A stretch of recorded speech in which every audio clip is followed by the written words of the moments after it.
Century 21 et ses 915 agences immobilières au service de vos projets partout en France présentent Sud Radio Conseil de famille. C'est Conseil de famille et ce soir on parle marché financier avec Stéphane Moller qui est avec nous, président de VIA, vous le connaissez bien évidemment, et notre invité Roman Kowalczyk, président, gérant de portefeuille au sein de la société de gestion FI Investment Managers. Bonsoir. Bonsoir Philippe. Bonsoir Philippe. Alors, entrons dans le vif du sujet avec les marchés actions qui sont en baisse depuis le début de l'année. Après le Covid-19 en 2020, le marché chinois est l'un des marchés les plus affectés par cette baisse, avec une perte de plus de 16% depuis le début de cette année 2022. Quelles en sont les raisons, Roman ?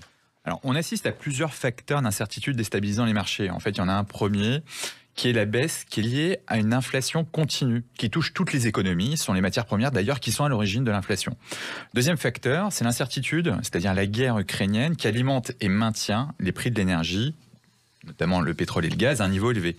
Il y a un troisième facteur qui est la politique zéro Covid que mène le gouvernement chinois, qui s'est entêté et qui constitue, à mon avis, une erreur majeure de stratégie économique et qui impacte les plus grosses sociétés américaines. Aujourd'hui, aucun vaccin n'est efficace pour stopper la propagation du virus et l'application d'une stratégie zéro Covid donc freine l'activité économique des villes majeures comme Shenzhen ou Shanghai. Et on commence à voir une contestation d'ailleurs de plus en plus forte de la population face à l'application de cette politique zéro Covid, alors que la Chine a dans le même temps besoin d'une stabilité sociale.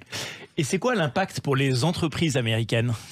Alors, c'est très intéressant parce qu'en fait, les confinements à répétition pénalisent toutes les entreprises.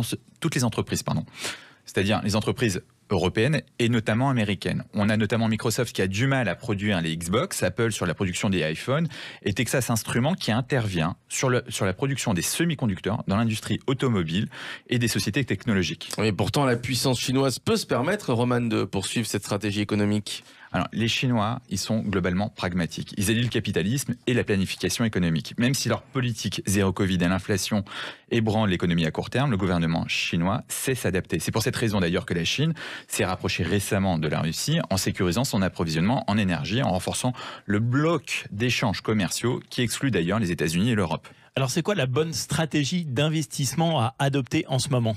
Tout le contexte actuel promet encore des incertitudes et les marchés en ont horreur. Mais le marché chinois, il est en baisse de plus de 40% depuis les plus hauts qui ont été atteints en 2015. Son niveau de valorisation actuellement, il est attractif. Le ralentissement économique oblige l'État chinois à assouplir ses positions auprès de tous les géants du numérique. Et la politique monétaire de la Banque centrale chinoise devient plus accommodante et ça permet donc de soutenir le système financier chinois. Bref, avoir dans son portefeuille des actions chinoises, c'est-à-dire la deuxième plus grande puissance économique mondiale, prend encore plus de sens aujourd'hui. Mais toujours avec le même mot d'ordre, diversification, diversification, diversification. Merci Roman. Cette chronique, comme toutes les autres, à retrouver sur notre site internet sudradio.fr en podcast. Et puis pour des questions, alors écoutez, Conseil de famille, la chronique conseil-2-famille.com.